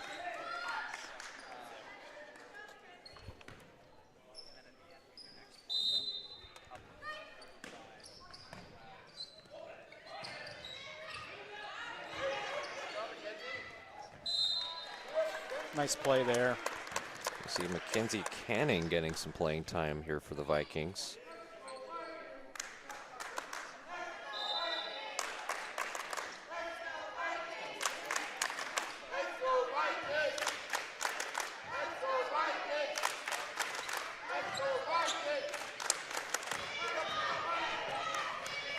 Nice pass down low. Canning gets it to Bushin. Bushin to Brown. Couldn't bury that one. We'll have another chance. And a travel against Crocker. She can't believe it. Yeah, I can't really believe that one either. I thought she was going to get the foul on that call. And she was trying to go through the step through a bunch of defenders inside the paint. And just tough.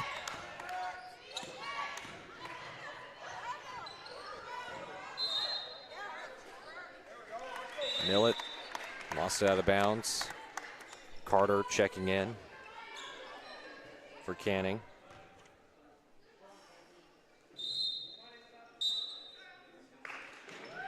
Another change.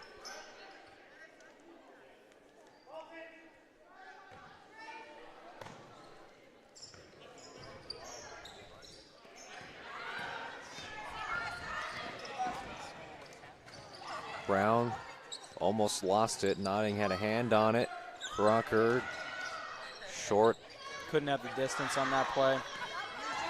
Allen always not afraid to push the pace and go with the runner off the glass.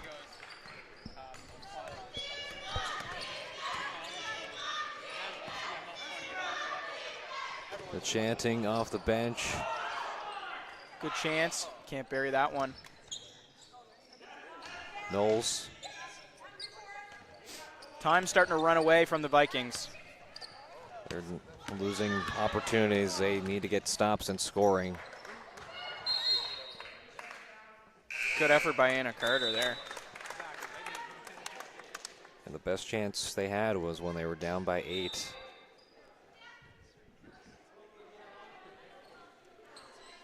And Cooksley will check in. Carver and Stonos check in for Amherst.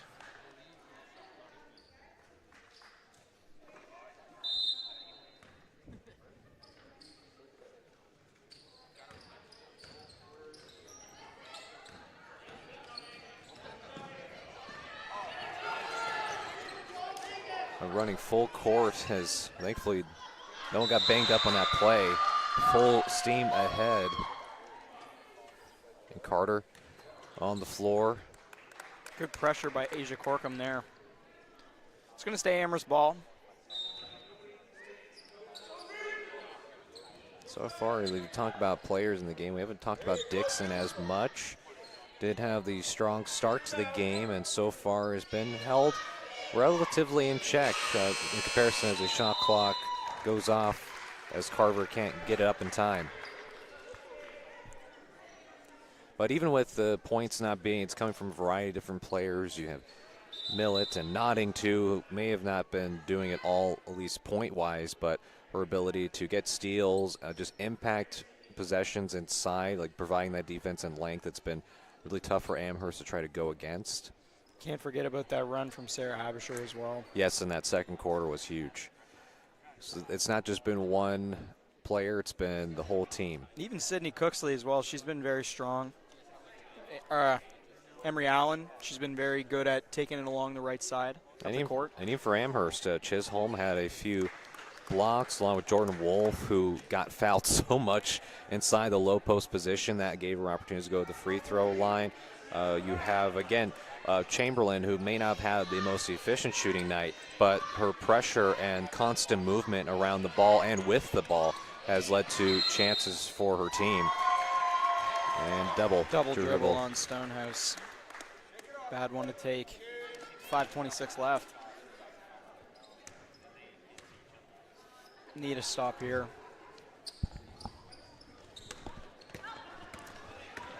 Allen, as Carter gets hit in the face, will need a second.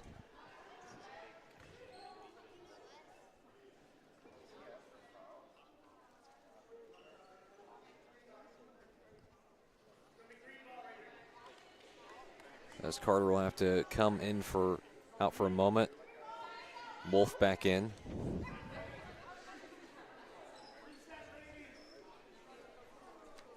You know, her last name fits her quite well when she's just sitting on the other half of the court like a lone wolf.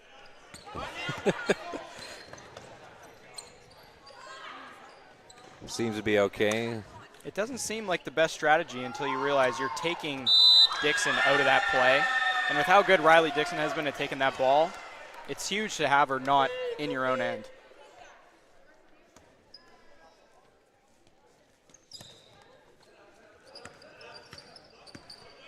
Here comes Allen.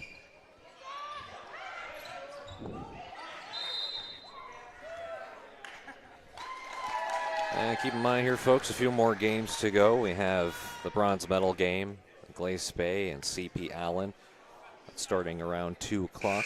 After the conclusion of this one, we'll have maybe a little bit of a break before we transition into that one. And finally, of course, the provincial championship game for the junior varsity coming up at 4 o'clock p.m. between Citadel High and Horton High.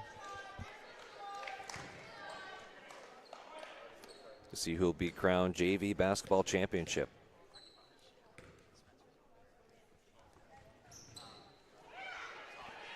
And Nodding Couldn't gets get the miss. Rebound. Well, she did get the rebound, couldn't get the shot.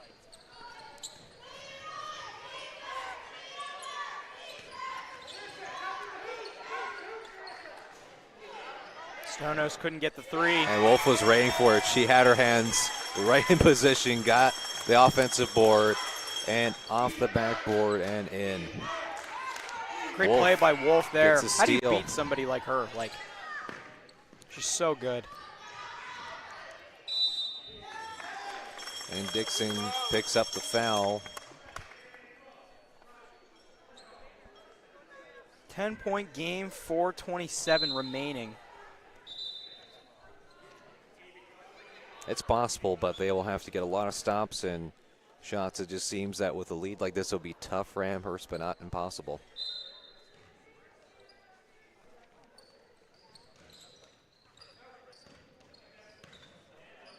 Open. Stonehouse couldn't get that one. They've only had the 2 made threes. As Allen has Cooksley to the right and fouled on the shot.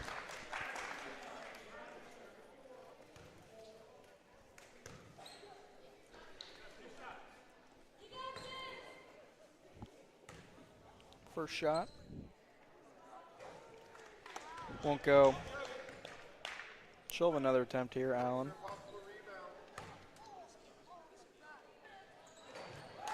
Nice And one that there. rolls in for Allen. West will check in along with Millett for Allen and Cooksley.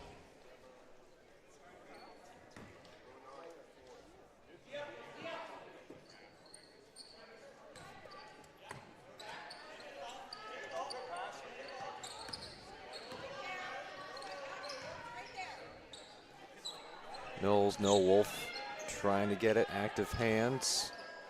Stonehouse does not work. Will stay with the Panthers.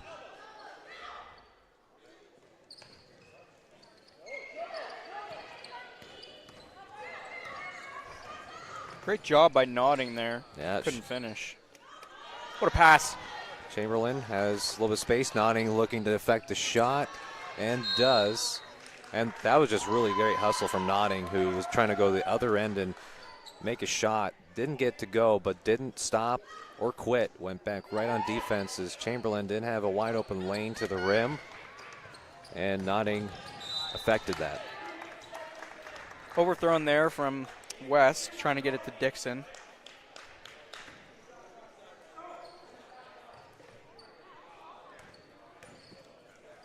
On you.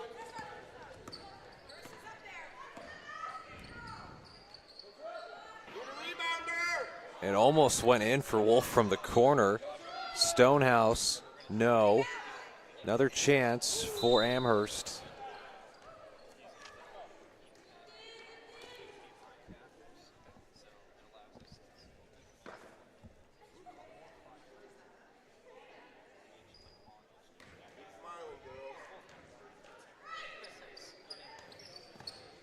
Nodding to Millett.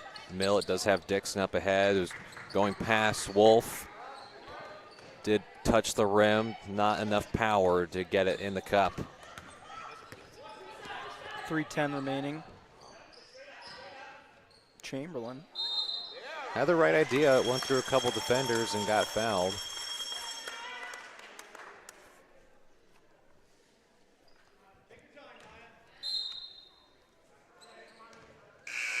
And Fletcher back in. Did play it a little bit in the first half. First time we've seen her in the second half. Nodding comes out. Scooting in for Parkview.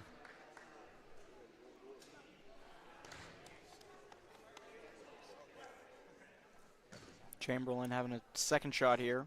Looking to make up for the first. Good rebound, Reed. Shot up and good for Chamberlain. That was probably one of the more difficult shots she's taken all game, with the defender trying to put a hand up at the last minute, and stolen by Fletcher. Back to a 9-point game. And fouled again. And just like that, when it looked like all hope is lost, Amherst is back in it. They're See close. what they can do. They have to get the free throw line, a couple more stops.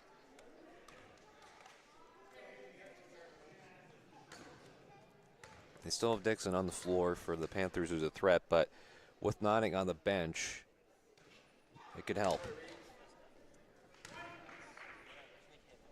Couldn't get the first one.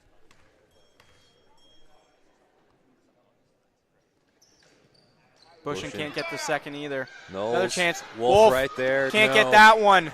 Great job by Scootin, get the rebound. Oh, what a play by Knowles, though. Help, help. Going all the way, no. Scootin fires. Too much sauce on it. Chamberlain. Dribbling through, a lot of traffic in front of her. Goes back out, tries to get the screen. They'll hand it to Knowles. Wolf there. Who's going to come up with it? They're fighting. Stewart Good job, Jada. stays with Amherst. And a timeout taken for the team. So we'll keep it here since there's only 2:13 left to go in this fourth quarter. It looks like Parkview is right now with a 9-point lead, looking to get the victory over Amherst. But Amherst, they're still fighting. They've gotten chances at the free throw line. They've been able to attack inside the paint, but they just need to be able to finish on those opportunities. They still have time, but it's starting to dwindle on them. Yeah, it's been a rough quarter for them. They had 19 points in the last one, but just 6 in this one. So we'll see if they can get back to their old form in the last 9. Get these last 9 points in the last 2:13. Going to need a few big stops, though. Yeah, only 7 points scored for the Panthers in this fourth quarter. It looks like they got their starters back out there as well. Yeah. So just make it even more difficult for Amherst having Hannah Notting back out there.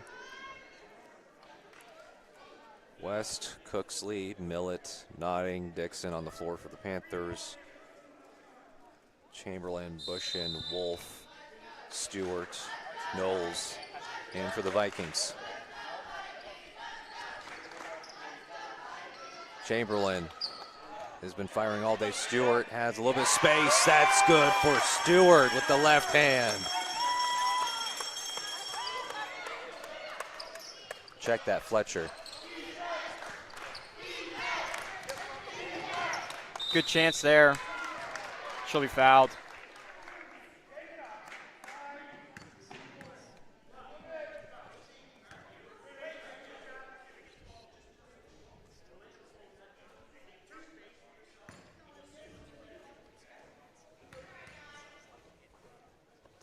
Millett gets fouled, go to the free throw line, trying to extend the lead with 1:50 to go. Amherst nipping at their heels.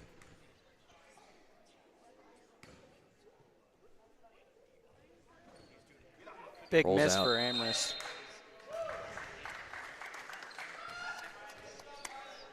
Parkview will keep the ball. Millett They throw got the ball into live action. Great chance to ice this game out right now. Cooksley wants to do it there off the top of the iron end rim. Chamberlain going to go all the way. A little bit of contact. And Stewart back to Chamberlain. Chamberlain, mid-range jumper, no. And Dixon wisely lets it goes out of bounds. Getting ever so closer to circling a victory over Amherst.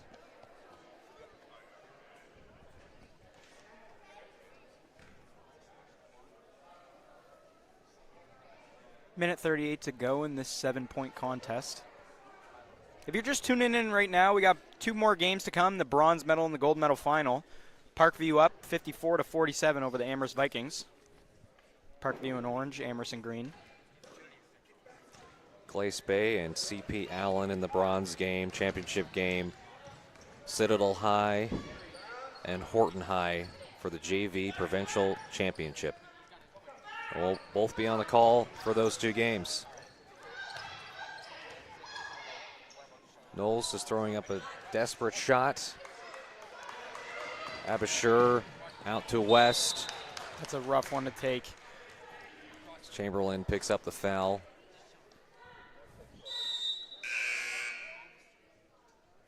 I believe that was bonus as well.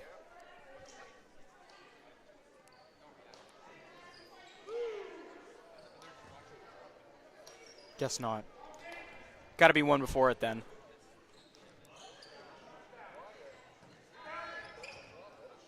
Abashur, no. Knowles with a rebound. It's a track meet towards the rim. Abashur trying to get it. That's a really nice finish from Bushin. They got 1 minute to try to mount a 5-point comeback. And that's a travel. Travel. That definitely helps. Huge play. Less than a minute to go, 53 seconds.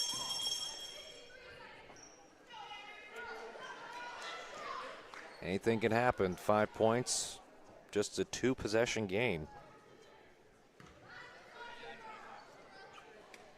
Ava Crocker.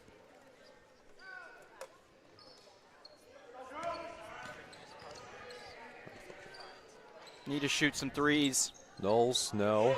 And that goes in, actually. I thought that did not have a chance. Gave it to the wrong team. 54-51, and foul from behind. Cooksley going to the line for 2. Score should be 54-51, and there we are.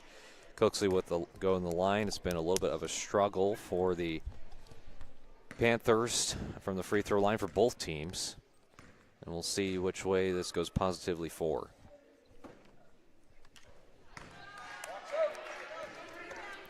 Who would have thought?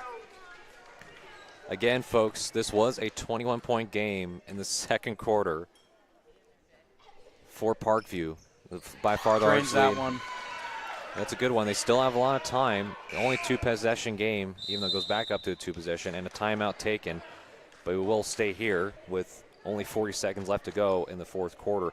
Been a very interesting one down the stretch as Parkview for most of the way thought they were going to lead it, and a little bit of a run here late by the Vikings, and they're only down by 4 against Parkview, who's mostly dominated. But for Amherst, they're only really 2 shots away from tying this and maybe sending it to overtime.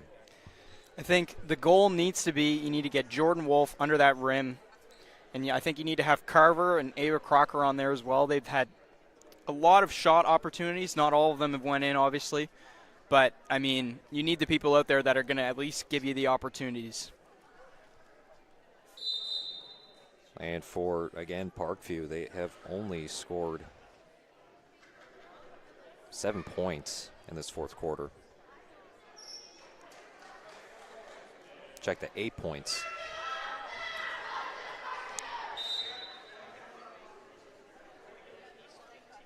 Well, meanwhile, for the Vikings, they've had 12 points scored in this fourth quarter.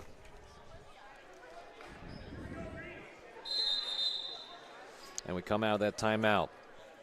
A lot on the line for both teams in this junior varsity girls basketball championship.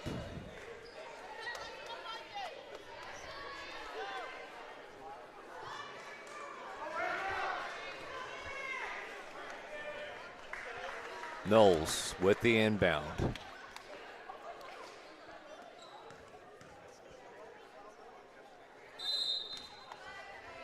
Pushing.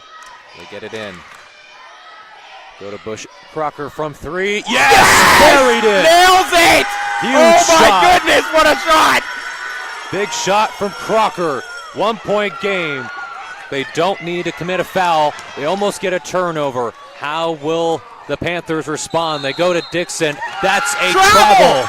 Turnover. Huge play for Amherst. Only down by a point. They are just a score away from retaking the lead for the first time all day. And you can see the stress in Parkview. Their whole bench looks stressed. They know what's coming. They know that Amherst attack is coming, and they're coming right for them. Big shot from Crocker, and we've talked about Crocker. She was largely responsible for helping this offense go. When the ball has been in her hand, she's made the correct decision, and they got to their playmaker, made a big shot, and now they are a score away from taking the lead. But it's still not over, so they would have to take the clock down quite a bit and try to go for a shot and then play solid defense down the stretch without fouling, and that's been tough. Has been a struggle for them. We'll see what they're thinking of right here. I can't see them not going with Jordan Wolf on here now. Yeah, she's back out there. I wonder if they're going to try to get the ball out of Crocker's hands to provide a double team to try and get a turnover or steal. That could be something. I'm not sure if that would be good because they might be anticipating a double team that would leave someone wide open to take the shot. Here we go. Knowles will throw it in. Crocker looked like she wants it. Does. Goes one-on-one.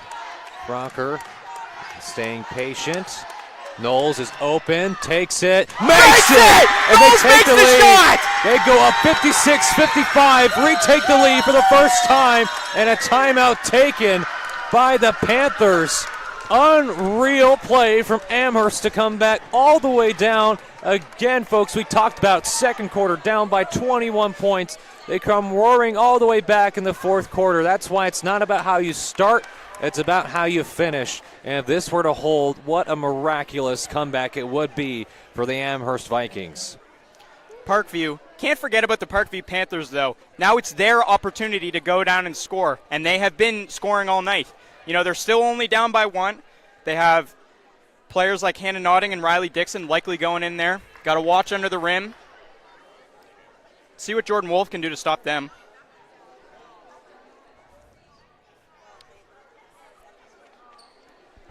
A lot of choices for this coaching staff for Parkview. Mike Gallen, Andrew Dixon will have chances to see what they want to do with 17 seconds left. They can hold for the last shot or take a shot when they need it to get the best look. We'll see who they bring out of the bench.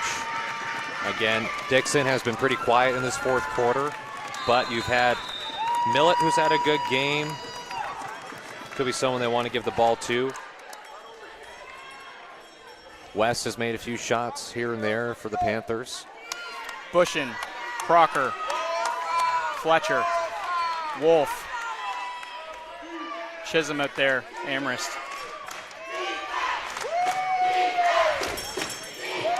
Millett, Avisher. We got West, Dixon. It's getting rowdy here. Down to West. They take a shot early. No good. They have another shot at it. Avisher blocked. No. 8 seconds. Wolf gets the rebound and will go to the free throw line for two. The coaching staff and the bench exuberant on the sidelines. She's got a chance to ice this game out now. What an effort by Amherst this has been. And it was a quick shot, too, for Parkview. You did have a chance with 17 seconds to run a play out of that timeout, but they had really a lot of confidence. West, who has been the shooter for the Panthers, and they'll bring in Scooten off the bench as Dixon has a seat. First shot. These would be clutch free throws and insurance ones. She's able to get the first one. That is good for Wolf. Wolf has gone in the free throw line out of all the players on the court today. She's gone the most. 5th time she's been there.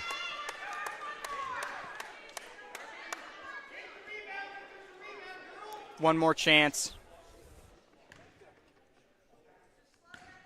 Parkview needs to be ready for a rebound. And that's just off the back of the iron. One last chance. It's up in the air. Stolen. Amherst has it. 1 second. That's triple zeros on the clock. Amherst completes the comeback victory in the fourth quarter, where we had it with Parkview with the 8-point lead. They come all the way back to win it by 2. Huge victory in this provincial JV tournament. What a night and day for Amherst. You can thank Jordan Wolf for that win. You can thank Ava Crocker for that win. Just absolutely unbelievable shooting at the end from both of them. And a quick celebration and a clap of hands in the line, but we do have to transition quickly to the next game here as we end this broadcast and go into the next one. Again, folks, for this game, it is the bronze medal game. It will be against Glace Bay and CP Allen, with myself, Connor, and Ethan on the call for that one. So we'll take a quick break as we get everyone back on the court for this next matchup after the exciting thriller win for Amherst. That was exciting, We're back man. with more coverage in just a moment. A comebacker down by like 15.